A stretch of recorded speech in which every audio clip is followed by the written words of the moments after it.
दोस्तों और भक्तों, मेरा नाम विक्की है। हम सुन रहे हैं तत्व और आत्मज्ञान। सभी शास्त्रों, पुराणों और ग्रंथों के अनुसार पवित्र शास्त्रों में ब्रह्मा, विष्णु और शिवजी का जन्म, विवाह व मृत्यु, पवित्र शास्त्रों में तीनों देवों का जन्म, विवाह व मृत्यु काल, ब्रह्मा ने प्रकृति दुर्गा से कहा कि अब मेरा कौन क्या बिगाएगा, मन मानी करूंगा। प्रकृति ने फिर प्रार्थना की कि आप कुछ शर्म करो।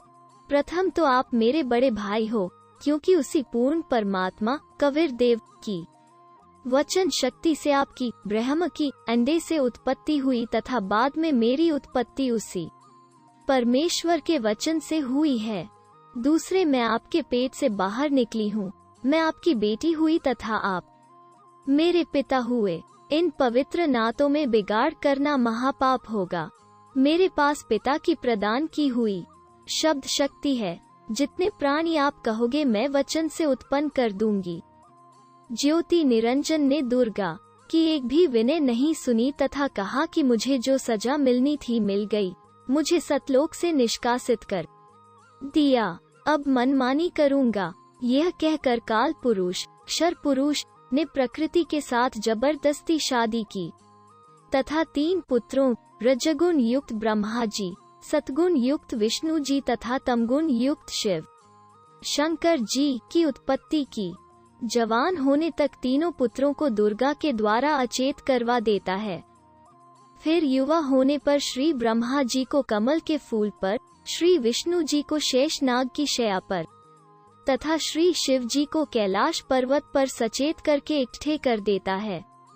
तत्पश्चात प्रकृति दुर्गा द्वारा इन तीनों का विवाह कर दिया जाता है तथा एक ब्रह्मांड में 3 लोकों, स्वर्ग लोक, पृथ्वी लोक तथा पाताल लोक में एक एक विभाग के मंत्री प्रभु नियुक्त कर देता है।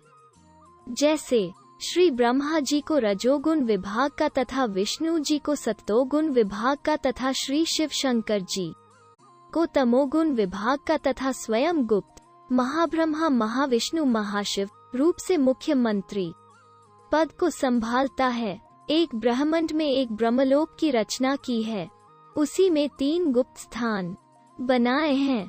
एक रजोगुण प्रधान स्थान है जहाँ पर यह ब्रह्म काल स्वयं महाब्रह्मा मुख्यमंत्री रूप में रहता है तथा अपनी पत्नी दुर्गा को महासावित्राय रूप में रखता है। इन दोनों के संयोग से जो पुत्र इस स्थान पर उत्पन्न होता है वो स्वतः ही रजोगुणी बन जाता है।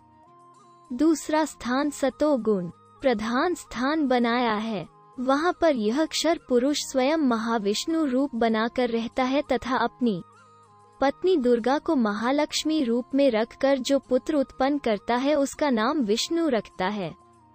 वो बालक सतोगुण युक्त होता है तथा तीसरा इसी काल ने वहीं पर एक तमोगुण प्रधान क्षेत्र बनाया है, उसमें यह स्वयं सदाशिव रूप बनाकर रहता है तथा अपनी पत्नी दुर्गा को महापार्वती रूप में रखता है। इन दोनों के पति पत्नी व्यवहार से जो पुत्र उत्पन्न होता है उसका नाम शिव रख देते हैं तथा तमोगुण युक्त कर देते हैं।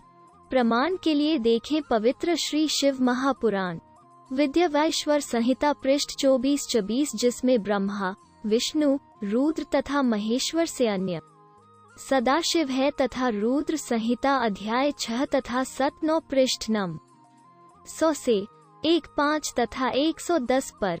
अनुवाद करता श्री हनुमान प्रसाद पोद्दार, गीता प्रेस गोरखपुर से प्रकाशित तथा पवित्र श्रीमद्देवी महापुराण 3रा स्कंद पृष्ठ नम 114 से 123 तक, गीता प्रेस गोरखपुर से प्रकाशित, जिसके अनुवाद करता है श्री हनुमान प्रसाद पोद्दार चिमन लाल गोस्वामी। फिर इन्हीं को धोखे में रखकर अपने खाने के लिए जीवों की उत्पत्ति श्री ब्रह्मा जी द्वारा तथा स्थिति एक दूसरे को मोह ममता में रखकर काल जाल में रखना श्री विष्णु जी से तथा संहार, क्योंकि काल पुरुष को शापवश 1 लाख मानव शरीरधारी प्राणियों के सूक्ष्म शरीर से मैल निकाल कर खाना होता है। उसके लिए 21वें ब्रह्मांड में एक तप्तशिला है जो स्वतः गर्म रहती है, उस पर गर्म करके मैल पिघला कर खाता है।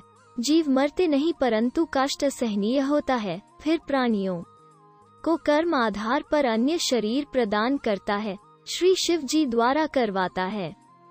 जैसे किसी मकान में 3 कमरे बने हों, एक कमरे में अश्लील चित्र लगे हों, उस कमरे में जाते ही मन में वैसे ही मलिन विचार उत्पन्न हो जाते हैं। दूसरे कमरे में साधु संतों भक्तों के चित्र लगे हों तो मन में अच्छे विचार, प्रभु का चिंतन ही बना रहता है। तीसरे कमरे में देश भक्तों व शहीदों के चित्र लगे हों तो मन में वैसे ही जोशीले विचार उत्पन्न हो जाते हैं। ठीक इसी प्रकार ब्रह्म काल ने अपनी सूझबूझ से उपरोक्त तीनों गुण प्रधान स्थानों की रचना की हुई है।